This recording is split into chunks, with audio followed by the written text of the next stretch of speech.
Okay, for our last show, we're going to cover what sounds very difficult, state vectors, but it's probably the easiest thing we've covered the whole time. They're parts of matrices, very useful parts. Okay? Let's look at what we did before, because it's going to be related to that, okay? Do you remember last time we had a problem that involved predicting the rain? And that's what we're going to use this for, by the way. Okay? Let me remind you of it. If it rains today, there's a 60% chance of rain tomorrow. If it doesn't rain today, there's an 80% chance that it will continue not raining. Okay? And we had several representations of that in the last class. I decided, I guess, that the most useful representation was the transition matrix. Now, the transition matrix is going to look something like this. Okay, it's going to have rows and columns like any matrix, and they're going to represent the transition from each state, from rain to non-rain, or rain to rain, or non-rain, all the possibilities. Now, the problem tells us to go from rain to rain, we have a 60% chance, or 0.6, so we place that in that position. And the other thing it tells me is that I have an 80% chance to go from non-rain to non-rain. The other numbers I fill in by subtracting from 1. Remember? If you either go from rain to rain or rain to non-rain. So I subtract 1 minus 0.6, and I get that 0.4. And the other number, I go 1 minus 0.8, and I get the 0.2. And I have a full transition matrix that I'm going to be able to use. Notice, once again, that all the rows add up to 1. I know that, dude. Okay? Now, we use that transition matrix to answer questions about the future. For instance, in this case, we had a chain of transitions. Same information. If it rains on Thursday, we wanted to know the chance of rain on Saturday. 2 days later, 2 transitions later. So we bring back our transition matrix, and what did we do? 2 days later, well, I hope you remember, Why does this keep happening? we had to input it into the calculator, which we'll get plenty of practice with that later, so I won't have you do it. I'm just trying to remind you.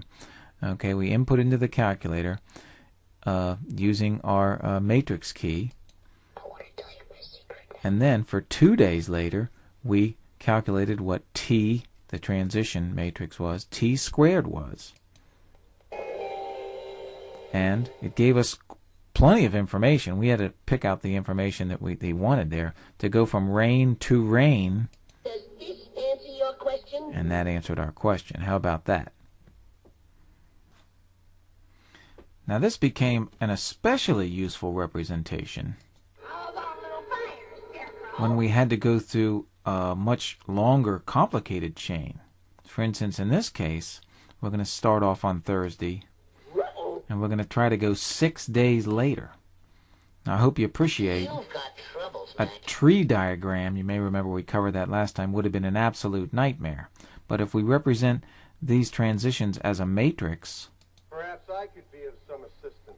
very simply, all we have to do is, of course, we have to go to the trouble of inputting the transition matrix. But other than that, if we can come up with t to the 6th and read off the appropriate number. Remember, we started off with rain on Thursday, and we wanted to finish up with rain 6 days later. So we raised it to the 6th power, and to go from rain to rain. We went from good to sensational. Very powerful, these matrices.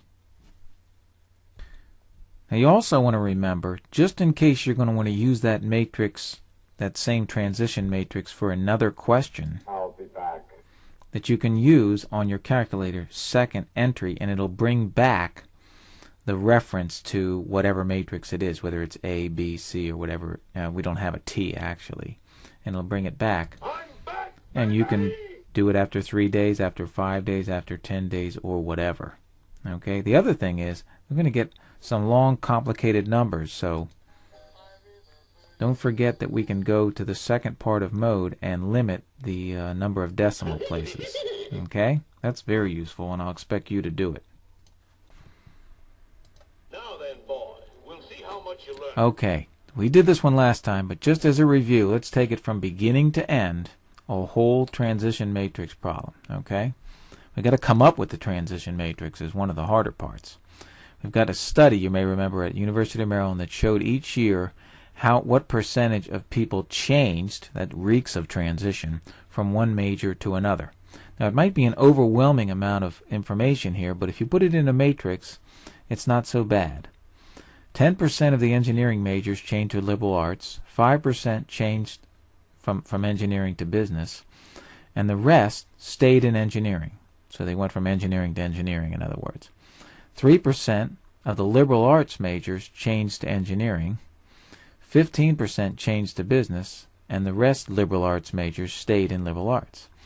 And 5% of the business majors changed to engineering, 8% changed to liberal arts, and the rest business majors stayed in business. Okay, well, so we wanted to come up with a transition matrix and answer this question, or a couple questions actually. What percent of the current engineering students will change to liberal arts 3 years from now? So that's going to be 3 levels of chain, if you would. And then we had another question. Ay, caramba. What percent of the current engineering students will remain engineering students? And that's 3 years from now as well. So you may remember what we did is we came up with the transition matrix. E stands for engineering, L for liberal arts, and B for business. And we looked at the numbers and picked them one at a time. 10%, that goes from engineering to liberal arts. So engineering to liberal arts, I got 10%. The 5% was from engineering to business. And then we came up with that other engineering number by subtracting those 2 numbers from 1. Remember, 1 minus 0.10 and 0.05 was 0.85. Okay, so all the rows have to add up to 1. Okay, what other numbers do we have? 3% of the liberal arts changed to engineering. So from liberal arts to engineering, we had 3%. 15% of the liberal arts changed to business. So we went from liberal arts to business is 15. And once again, we have one missing number. We can find that by subtracting from 1. 0.03 and 0.15 add up to 0.18, and if I subtract that from 1, Excellent. I get 0.82. Okay, we got one more row to do, because once we have the matrix, we're in Fat City. Well, the other information, they give me 5% of the business people changed to engineering. So from business to engineering, I get 5%. And the last number there is the business 8% changed to liberal arts. So from business to liberal arts, I put my 8%, and then I have to calculate how many go from business to business. Well, I'm going to once again subtract from 1 the 0.05 and the 0.08, subtract both from 1, and I've got myself a transition matrix. Nerd alert! By the way, remember that the cross section here, the top left to bottom right, is going to be the retention values. And we'll use that again later today. Okay, so to go from engineering to engineering, in other words, retain it, is 85% of the people. 82% of the people stay in liberal arts from L to L, and 87% of the people stay in business. Apparently business is the most popular. Okay, remember that top left to bottom right kind of a diagonal, if you would. Okay. Now are you my secret weapon? Let's review just to make sure you're comfortable with inputting a matrix. Let's do it. We're going to input this transition matrix. I'll turn this baby on, and let me go into matrix, second inverse, and I'm going to go over to edit, cursor over, and I'm going to put this in not as T but as A. I don't think it goes up to T. So I'll hit enter, and this is a 3 by 3. So 3, enter, 3, enter. Let me start typing them in. 0.85, enter. 0.1, enter. 0.05, enter. It's nicely going around for me. 0.03, next row. 0.82, enter. 0.15, enter. 0.05, enter. 0.08, enter. and 0.87. Enter. And we'll quit out and save that. Second mode. Now, let's put this baby over here. And do you remember what we want to do? Certainly. Well, we're going to put in t to the third. Remember how to do that? I'm going to hit the matrix button, second inverse, and I'm going to use names now. I'm going to reference that. Of course, it's not t, it's a, so I'll just hit enter on a, and I need it to the third power. So I'll do to the, that's the exponent key here, third, and all I have to do is hit enter, and I get this matrix. The important thing is it your final answer? Well, we have to answer the questions here.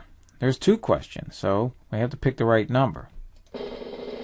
What percent of the current engineering students will change to liberal arts? Now, we've taken care of the 3 years, so we have to go from engineering to liberal arts. And there's your answer, 22% of them over 3 years. And the second question is, what percent of the current engineering students will remain in engineering?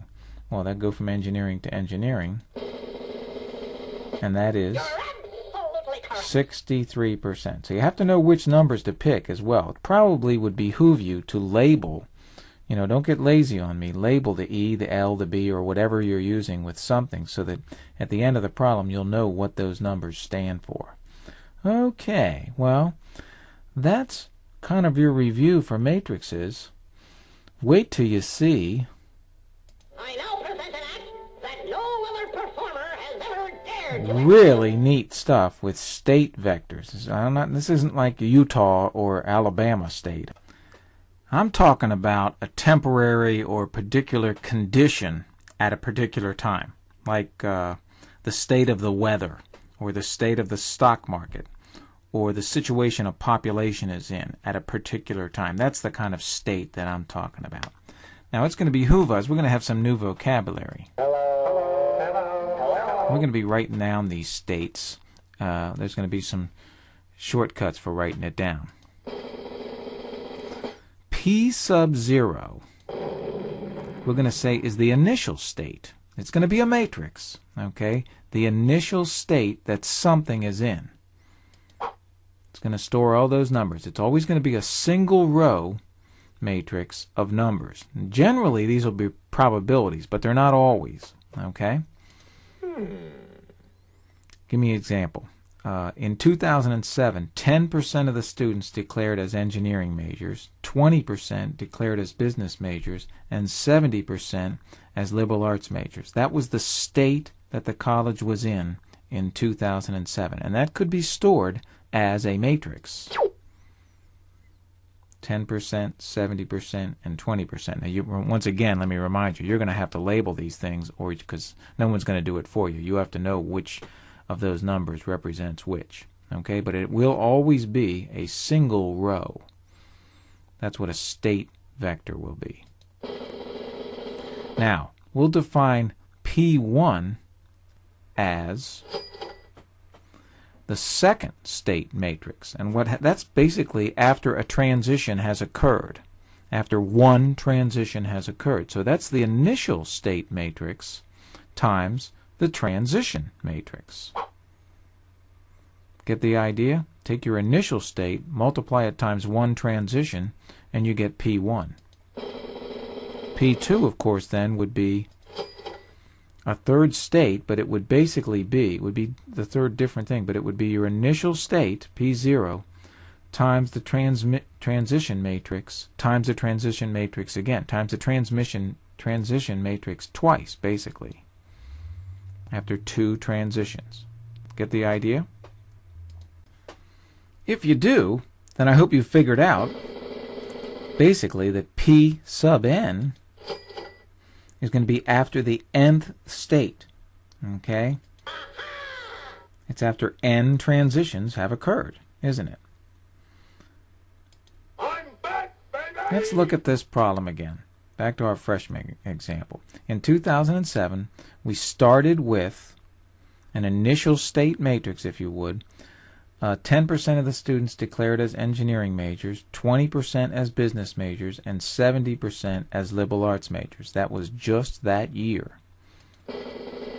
Okay, so the initial state matrix would be just that, 10%, 70%, and 20%. I've put in the labels for you. Now, if I pulled out our old, from a couple classes ago, transition matrix, and you're just going to have to accept that that was the transition matrix they gave based on past data at the college, transition amongst the majors. If I pull that out, I hope you appreciate that P1 then will be someone's sophomore year from 2007. It'll be P0 times the transition matrix. Now, you don't believe me. Excuse me, Professor Brainiac. Okay, well, let me prove it to you. P0 is this initial state matrix, and I'll multiply it quickly by the transition matrix. Remember how to multiply it? We multiply these two. That'd be 10% times 85% plus 0.7 times 0.03 plus 0.2 times 0.05, and that will give you just the first number. Okay? Then we multiply the first row again times the second column of the transition matrix. 0.10 times 0.10 plus 0.7 times 0.82 plus 0.20 times 0.08, and I promise you'll get the second number. Isn't it weird that you end up, you have a one-row matrix times a three-row matrix, and you end up with a three-column matrix with one row, though. And then the last one, we 0.10 times 0.05 and 0.7 times 0.15 and 0.20 times 0.87. Add them all up, and you get that number. And that will tell us the state of the sophomore year, if you would. Of course, you'd have a calculator do it for you. By graduation time, I hope you appreciate, we've had three transitions. You say we had 4 years, but really, the transition from the first year to the second, that's one. From the second to the third, that's two. And from the third to the fourth. So we really only had 3 transitions by graduation, and we can predict where everyone will be in majors using the initial state matrix and the transition matrix 3 times. Apparently, at the end, we'll have 16% engineering majors, 43% liberal arts majors, and 41% business majors. Now, it's important to note, we did P0 times the transition matrix cubed. Okay? Can we do the transition matrix cubed times P0? I am not programmed to respond in this area. No, you can't. So order counts. It's important that you start with the initial state matrix and work your way basically left to right, multiplying by however many appropriate transition matrices you need to advance through however many transitions. Okay? Now, any time you have a transition in business, you can use, historical data to come up with a transition matrix, and it will be quite useful to at least predict the future. You'll come again. Well, let's look at another example. What are things that change all the time? I change my cell phone all the time, okay, trying to get a better deal. So let's look at the communication subscriber patterns for Singular, T-Mobile, and Sprint.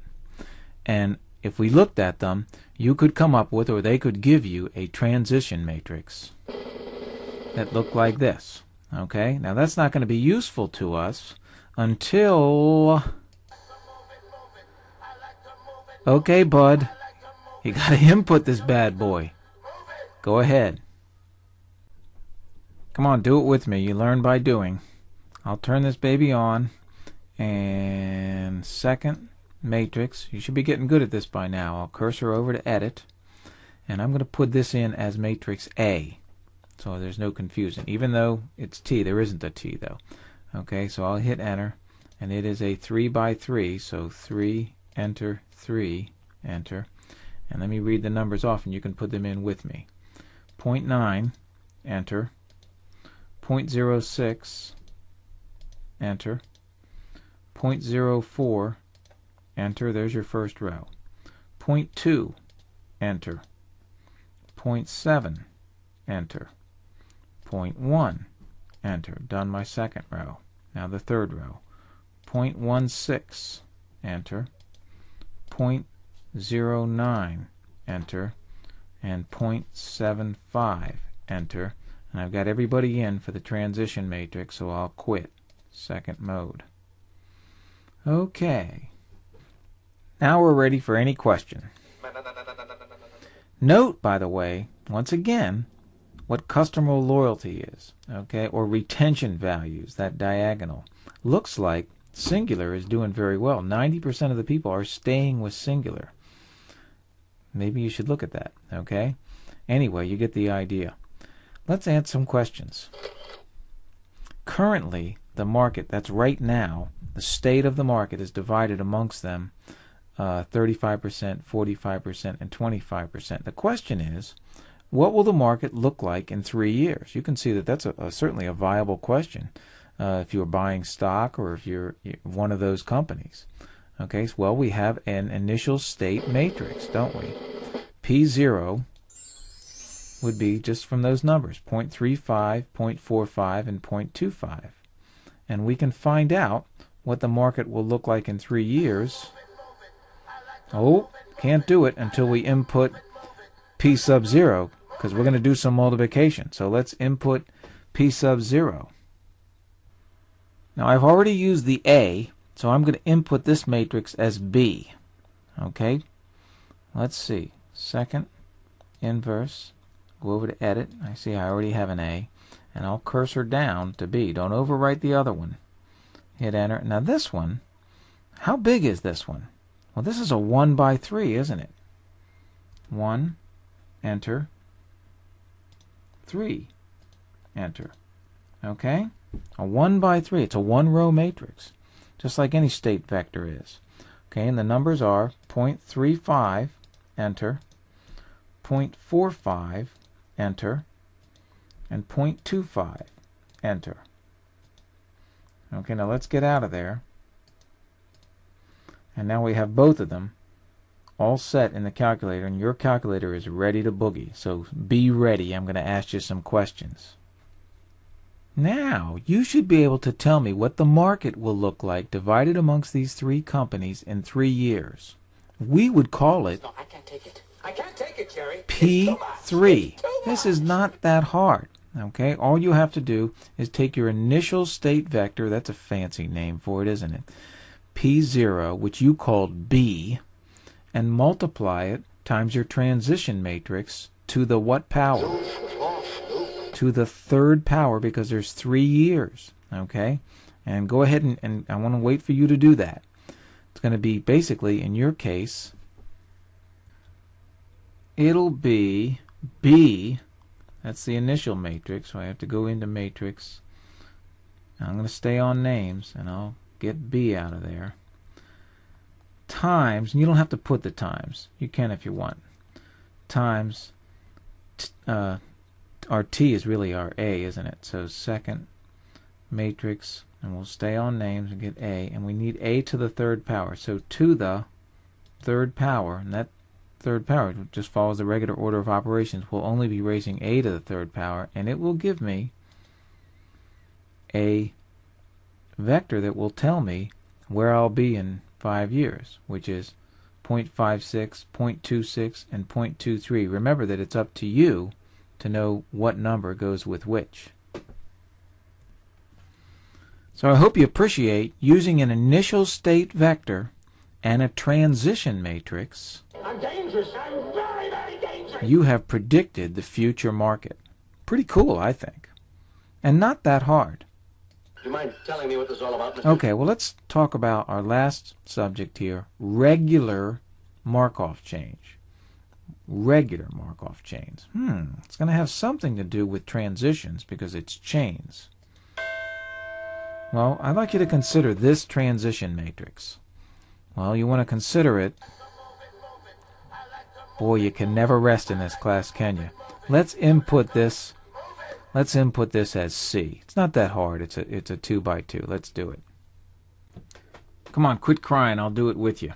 I'm going to put it in as C, so we don't lose the old ones. Second inverse. I got to go over to edit when I put things in, and I'll cursor down to C. I got matrices coming out the woo-wah, don't I? Hit enter, and this one is a 2 by 2. So 2, enter, 2, enter. And I made it easy numbers so we can put it in quickly. 0.1, enter. 0.9, enter. 0.7, enter. And 0.3, enter. Okay, go ahead and quit out. You should be a mean, lean matrix inputting machine by now. Second mode, and we're done. Okay, now I'm going to have you reference this several times, and I want you to see something crazy is going to happen. Okay, well, here's my question to you. What is t squared? Or in our case, c squared. Go ahead and do it. I'll give you a second. See if you match my answer. Okay, well, you're going to go to your matrix, use names this time, bring up c, and then you can either use the squared or to the 2 button. Okay? And you should get this matrix, assuming you've rounded to 2 decimal places, something close to that. Okay, big deal. Well, use your second entry button, and I want you to tell me what t to the 8th is, or c to the 8th. Okay? Let's watch what happens. Well, we get a whole different matrix. Big deal, Woody, big deal. I get t to the 8th, I get 0.45, 0.55, etc. Let's look at to the 10th power. And once again, use your second entry button and cursor back and change that 8 to a 10. And you'll get... this is weird. Okay. Bear with me here. I'm leading up to something. If it can do to the 10th, we might as well go for it all. Let's do c to the 20th, or t to the 20th. And look what you get. See anything? The first row is the same as the second row. Let's try to the 21st. And the 21st is the same as the 20th. It is a lie. Well, what you're going to see here after a while is a limiting or a stable matrix. After a while, if you keep raising it to a power, it's going to, they don't all become the same matrix, it's going to become a matrix that has every row the same. Every row the same. Now, not all matrices have what you call a stable or limiting matrix. Some take longer. Some take to the 20th. Some take to the 100th. Some take only to the 10th. You won't know.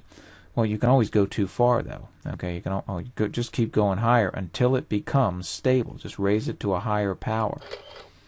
Get the idea? It's really going to be based on the size of the matrix. When I say size, is it a 3 by 3, 4 by 4, etc. Okay, but you're not going to have to worry about that. Just if you want to get the stable state vector, just raise it to a high enough power so that it stabilizes, is the name of that tune. Okay? Now, to me, it was unbelievable that it would actually do this. I thought it was so cool. Understand. So let's just do it in slow motion and prove that this happens. Let's take t to the 20th, the results of t to the 20th, and multiply it by yet another t. And you'd think, for crying out loud, I've got to get a different answer. Let's see what happens. Remember when you multiply matrices? First row times first column. It was really going to be 0.44 times 0.1 plus 0.56 times 0.7. And that equals 0.044 plus 0.392. And that adds up to... Son of a gun, it adds up to 0.44. We'll do another one. First row times second column. It's going to be 0.44 times 0.9, isn't it? Plus 0.56 times 0.3. And those two products give you 0.396 and 0.168. Remember, when you multiply decimals, they get smaller. Okay, and if you add those two up, son of a gun, they equal 0.56. They equal the same thing. And then to get to the second row, we go second row times first column. And it'd be 0.44 times 0.1 plus 0.56 times 0.7. Once again, you get 0.044 and 0.392. And those two add up to, I promise you, And even the last number, the second row times the second column, is going to add up to, guess what? 0.56. It's amazing, isn't it? I never would have thought it. Holy cow! And all the rows become the same. So you can see why we would say this not just a stable matrix, but it's a stable state vector. We're only going to look at one row because they're all the same. Any transition matrix that has this property that you can multiply it and keep multiplying it until you end up with a stable matrix, we're going to call a regular matrix. If it finally does stabilize, ever, we're going to call it a regular matrix. Okay? And one row of that regular matrix we're going to call a stable state vector. Okay? S is a stable state vector if, what has to happen for S to be a stable state vector?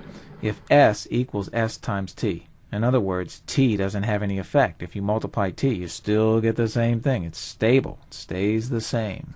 Well, isn't that special? Well, it's very special because it kind of predicts the future. Now, this only works for stable state vectors. Okay? Let's prove it. If that was a vector, and we multiplied it times our transition matrix, what should we get? Well, let's see. First row times first column, and guess what we're going to get?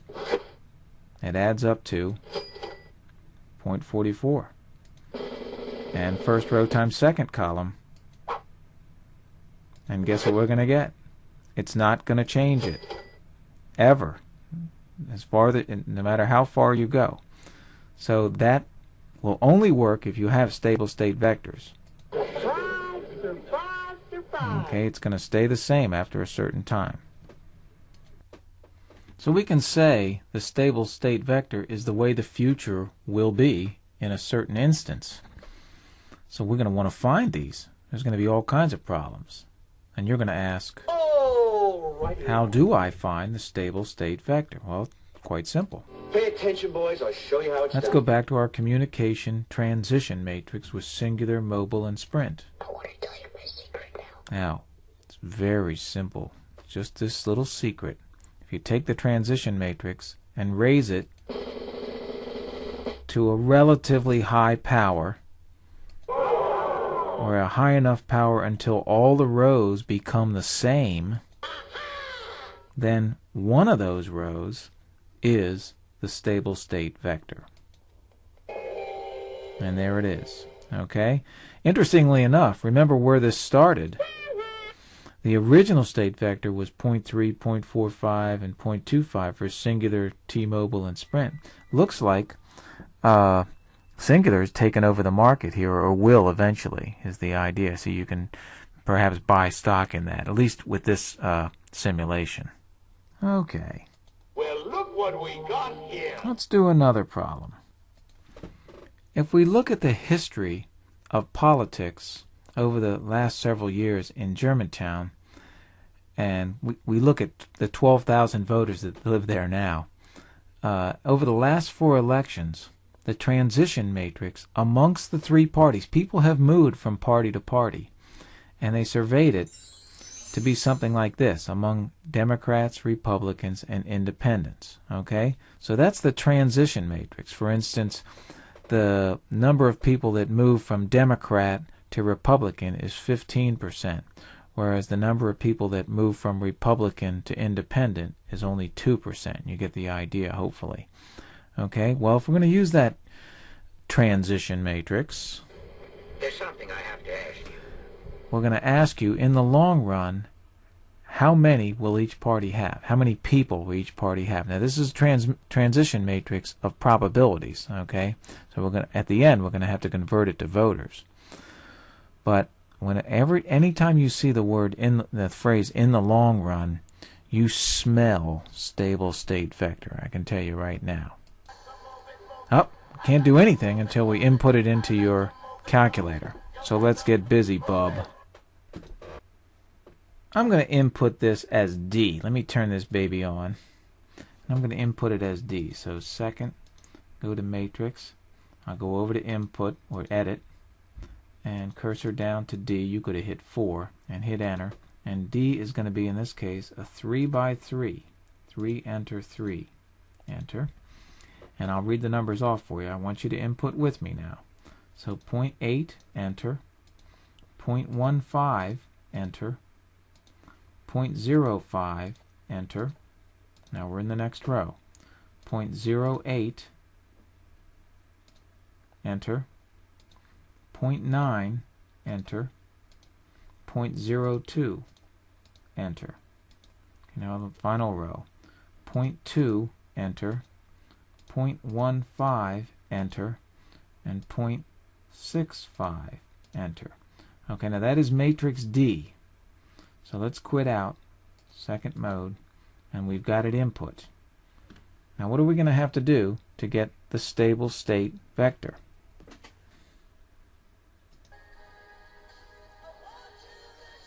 Okay, you show me. You've got you went to all the trouble inputting that matrix. Now tell me, what is, in this case, D, it's the transition matrix, D to the 20th. You'll have to go into matrix, get the name D, and raise it to the 20th power. If you've rounded, if you're showing 2 decimal places, you should get something like this. And son of a gun, all the rows are the same. So you smell stable state vector. I like to go a little bit higher just in case things might change. Usually they don't, though. They converge on this single row. And if I raise it to the 30th power, son of a gun, I get the same thing. So I feel very confident that I have the stable state vector. And there she blows. Now what does that tell me? The important thing is it your final answer? Well, in the long run, how many will each party have? Well, 32% Democrats, 60% Republican, and 8% Independent. But we have to answer the question. We have 12,000 voters, so we have to multiply that times each of those numbers. We're using a fancy schmancy. We're using a scalar here. And multiply that times each of those, and it will tell me the future. Tells you the future of the parties in Germantown. Perhaps. That's a simulation. Okay? Thank you, sir. May I have another? Okay, we'll do one very last problem. Let's do a transition matrix for the following inherited traits. Inheritance is a science that people look at, you know, from parents to kids, etc. Okay, grandparents to parents, parents to kids, etc. Okay? We're going to go between right-handed, left-handed, and ambidextrous. And this is going to be our transition matrix. And apparently, they do change from generation to generation. For instance, 70% of the people that are right-handed, their children are right-handed.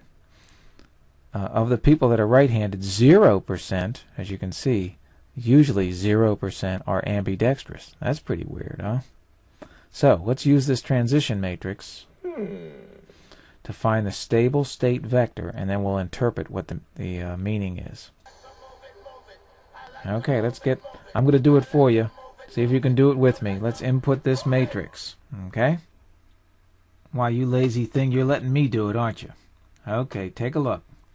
I'm going to go second matrix. I'm going to put this one in as E. So I'll have all these matrices just in case some wise guy wants to use them again. So I'm going to go Edit, go down to E, and this one once again is a 3 by 3. So 3, enter, 3, enter, and the numbers are 0.7, enter, 0.3, enter, 0, enter, 0.25, enter, 0.5, enter, 0.25, enter, 0.4, enter, 0.4, enter, and 0.2, enter. And I'll quit out because I have that stored. Okay. And Now you find secret weapons. which we put it in as E. So we're going to use matrix names and find out what E to the 20th is.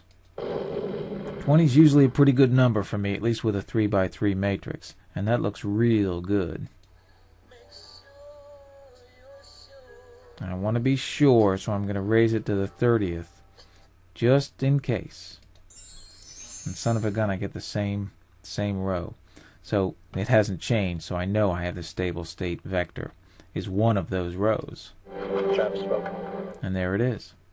I'll leave you with this final thought. Looks like, in the end of time, if you would, 49% of the people will have right hands, will be right-handed, 39 will be left-handed, and 12% will be ambidextrous, as time goes on anyway. Okay, well, you've got to do one more homework, and then go take the exam, okay? Good luck.